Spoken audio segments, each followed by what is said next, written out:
My next speaker is one that I have that I know well. And she handed me her introduction. So let me see if I can find that so I get it exactly right. Let's see, her introduction. She says, "Say what you will, Tom, and deal with the consequences." Oh, that probably wasn't what I was supposed to read. Anyway, our next speaker, a former chair of Speakers Bureau. Before I was a qualified speaker, a distinguished Toastmaster many times over, and inspirational in terms of getting a club in the district called Readers and Writers, which I don't know how in the world she ever convinced me to join. I guess she has a lot of influence on me because I always make jokes about not reading books. Why would I ever want to read a book? I can't imagine, but she's got me, and I'm not going to write one either. But she has a story to tell about, she's now a published author 2 times over, and they're not in the same venue. I'll let her tell you all about the process. And the name is Right. That's like Right on. Right on. So next speaker is Connie Jameson.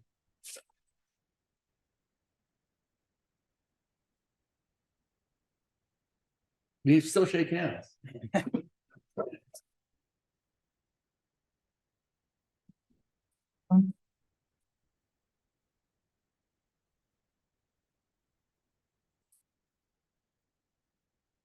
Thank you, Tom.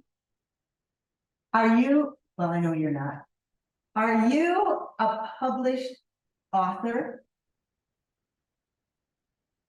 Are you a future published author? Or just an author that has a story stuck here or here?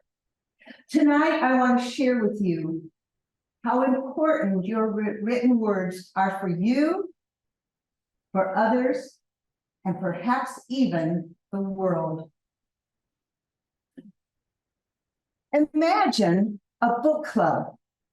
The members are sitting around having a lively discussion about chapter number 3 in your novel. How cool is that? Or people are talking about your poetry. What does that line really mean? Or discussing the wonderful tips they receive from your self-help book. Your short stories, your magazine articles, your essays, on and on. There are so many ways that you can write and share. Another genre of writing that is very rewarding and very appreciated is the memoir. Appreciated because when you do that, you are giving information, you're giving stories that can be handed down through the generations. Our daughter, Tina, tells us every now and then, I want you to write your stories about yourself, about your lives, because I want your grandchildren and my grandchildren and their grandchildren to know about you. Well, my husband, Tom, thoroughly agrees. He hasn't done anything about it yet, but he wholeheartedly agrees. Tom will say, wouldn't it be special to find a diary, to find letters, to find anything written so that you could find out about the life of your great-great-grandfather? What was the day in the life of, or what was the world like when he lived? The world has changed and continues to change so rapidly. What you and I are experiencing will soon be history. But by our writing about it, we can make sure it stays alive. Me, history? What would I have to share, some might say? Let me give you a couple examples. Farm life. I have such fond memories of living on a farm. and experiencing gathering the eggs, milking a cow, riding on a tractor, even driving the tractor, I'm sure for a very short distance. But many children, maybe most children today, will never have experienced a farm. Never have been there. But if we share some of that information, some of those experiences, they can have just a tiny bit of a day in the life living on a farm. Another example, school days. How many of you had the honor of being chosen by your teacher for that very, very important job?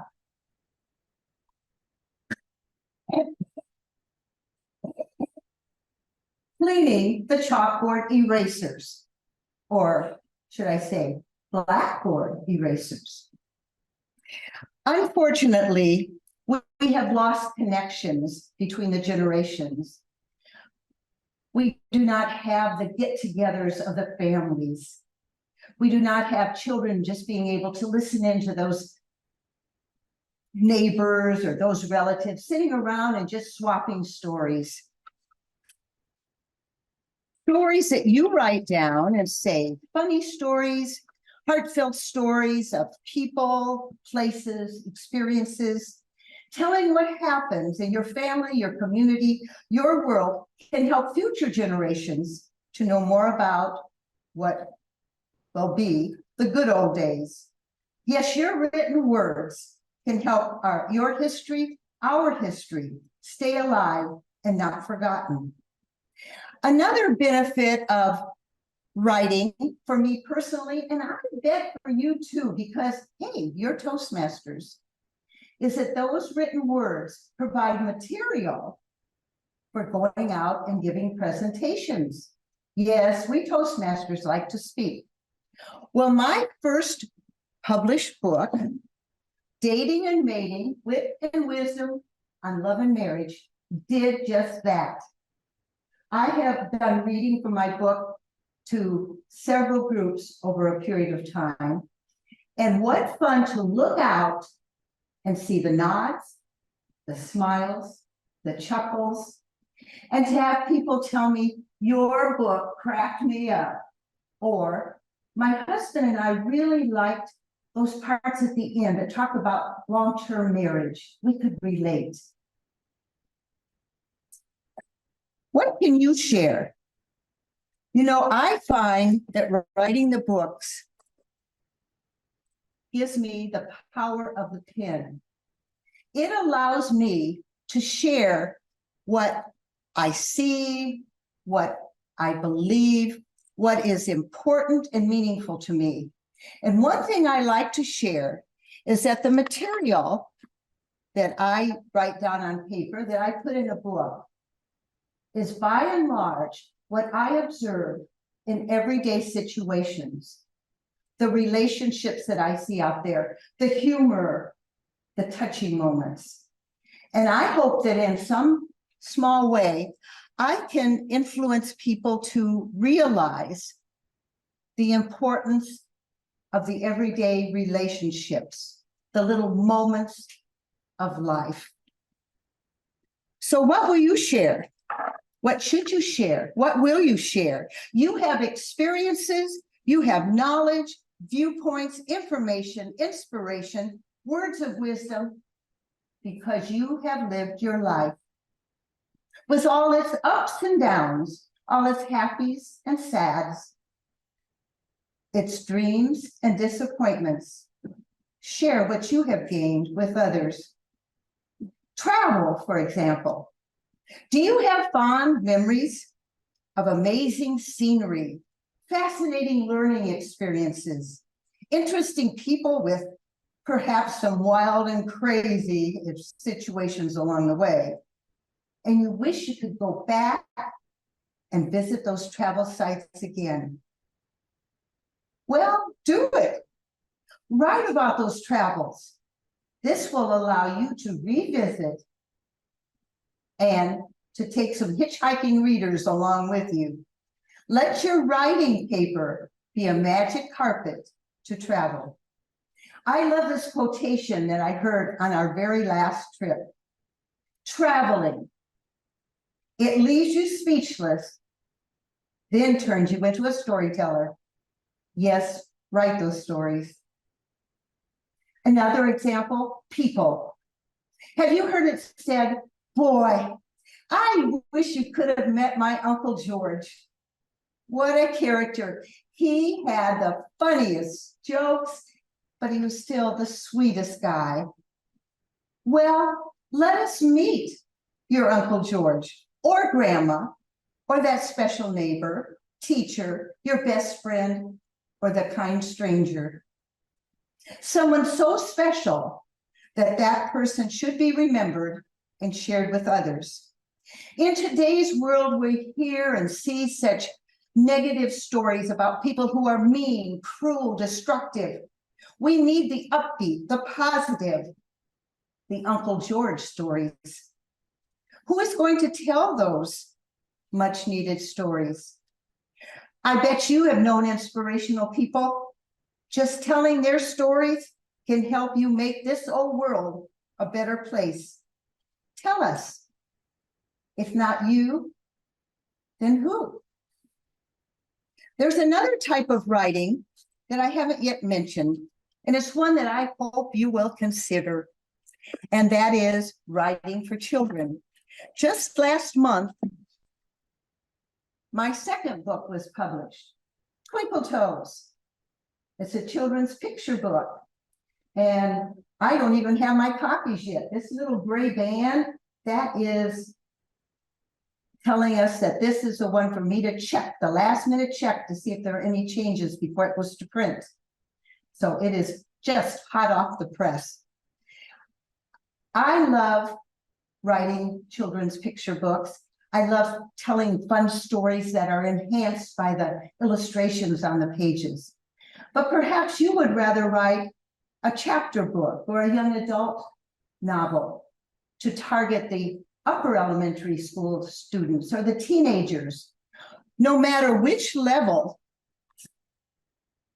those stories are a powerful resource for connecting and communicating what is so needed today.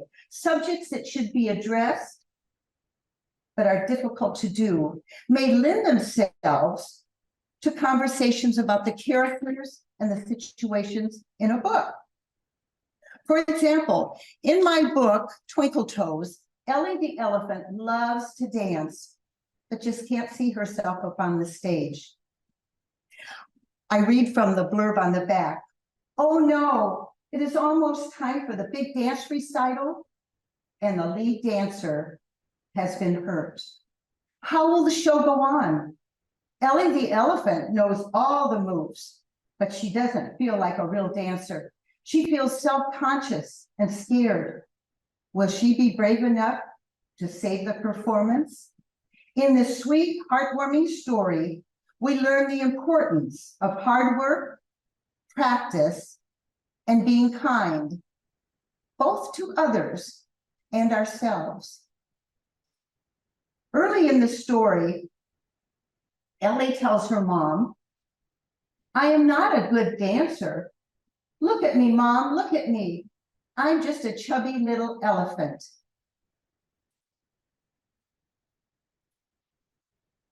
In Twinkle Toes, we can address shyness in body images by talking about Ellie. How do you think Ellie feels? What do you think Ellie should do? What about the other dancers? Ellie's mom is supportive and caring, but not a pushy parent. Questions could be asked about the mom. What do you think mom should do? What do you think would happen or could happen if Ellie's mom did such and such? That would give children the opportunity to think about choices that parents might have to make and the considerations that go into making decisions. In the story, Ellie is always ready to help the other dancers whenever they ask her. What do the other dancers think of Ellie? Why don't they try to get Ellie to dance on the stage? What if they did try? By asking for their thoughts and ideas, we can let children know that we value their opinions. To realize that there are a variety of opinions, not everyone is going to have the same ideas, that situations and problems are generally not simple, and answers not clear-cut. Hopefully, the discussion of a book plot will come to have additional discussions. What do you think are ways to help Ellie? What if this happened in the story, or that happened in the story? Ellie's story is about someone wanting to become a dancer. Can you think of a story someone could write about another character having another interest, maybe a sport, a hobby, a school subject? And of course, you could ask, have you ever felt like Ellie? Would you want to share with us about it? Get those creative juices flowing.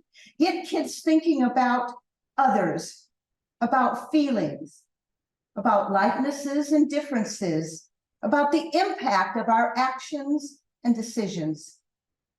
Have students share, listen to others, respond to others. Yes, connecting, communicating, give and take, respecting others' opinions and ideas. Powerful, powerful and so needed. Your writing could help these results occur. As I worked on this presentation, I recalled other examples of the power of the pen. How writing and sharing can actually change lives. Teacher Erin Gruelle and her Freedom Writers. Erin, a new teacher at Long Beach High School, where the expected graduation rate was 20%, used writing as a way to help her students change themselves and the world around them, resulting in all 150 of her Freedom Writer students graduating high school and many going on to college. The Freedom Writer's Diary, a book by Erin Gruelle and her Freedom Writers, as well as the movie Freedom Writers, will tell you this amazing, inspiring story of how writing of their anonymous journals changed students' lives and, of course, the worlds around them. Veteran interviews. Another program of which I've read is having teens interview military veterans.